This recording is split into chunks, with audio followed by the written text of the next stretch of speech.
Hypothesis क्या है और अल्टरनेटिव। ये सिंपली सा हमें याद रखना है कि जहाँ पर हम देखते हैं कि कोई भी डिफरेंस कोई नहीं है, किसी तरीके का हमारी जो स्टेटमेंट है उसमें हमें लगता है कि इसमें कोई भी रिश्ता नहीं है या आपस में कोई उनका रिलेशन नहीं है, तो वो होती है नल हाइपोथेसिस।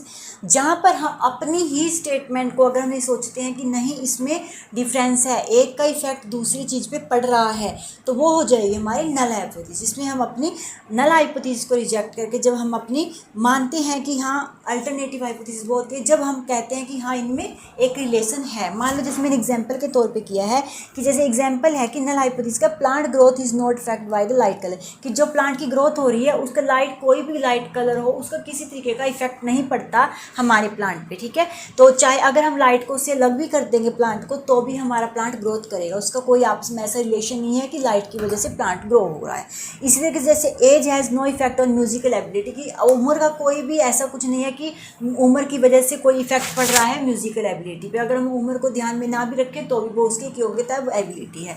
तो जहाँ पर हम देख रहे हैं कि इनमें कोई ऐसा डिफरेंस नहीं है। लेकिन यहीं पर जब हम देखते हैं अल्टरनेटिव, जैसे एग्जांपल है कि bio fertilise increase plant growth, कि जो बायो फर्टिलाइजर का जो है वो रिश्ता है प्लांट की ग्रोथ से, इन दोनों का क्या है आपस में रिलेशन है कि बायो फर्टिलाइजर हम घेर रहे हैं और हमारे प्लांट की ग्रोथ हो रही है, तो वो है। तो यहाँ पर हमने अगर हम यहीं पर हमारे स्टेटमेंट को चेंज किया कि bio fertilise do not increase plant growth, कि जो बायो फर्टिलाइजर है वो कोई ग्रोथ हमारी नहीं कर रहा है, किसी तरीके का रिलेशन नहीं है प्लांट की ग्रोथ पे, तो वो हो गई हमारी नल हाइपोथेसिस। नल हाइपोथेसिस को हम शो करते हैं HO के साथ और अल्टरनेटिव को करते हैं HA के साथ, ठीक है। It means that there is no difference between variables and that controlling one variable has no effect, चाहे हम एक वेरिएबल को कंट्रोल भी कर लें तो भी दूसरे पे इफेक्ट नहीं पड़ेगा। अगर हम लाइट को साइड में कर देंगे तो हमारे प्लांट की ग्रोथ पे कोई फर्क नहीं पड़ेगा, एज को अगर हम साइड में रखें तो भी हमारी म्यूजिकल एबिलिटी पर कोई फर्क नहीं पड़ेगा। If we reject the null, अगर हमने अपनी नल हाइपोथेसिस यानी कि अपनी इस चीज़ को रिजेक्ट किया बेस्ड ऑन सैम्पल डाटा पर, तो वी एक्सेप्ट द अल्टरनेट, तो हम क्या करते हैं एक्सेप्ट कर लेते हैं अपनी अल्टरनेटिव हाइपोथेसिस की, यानी कि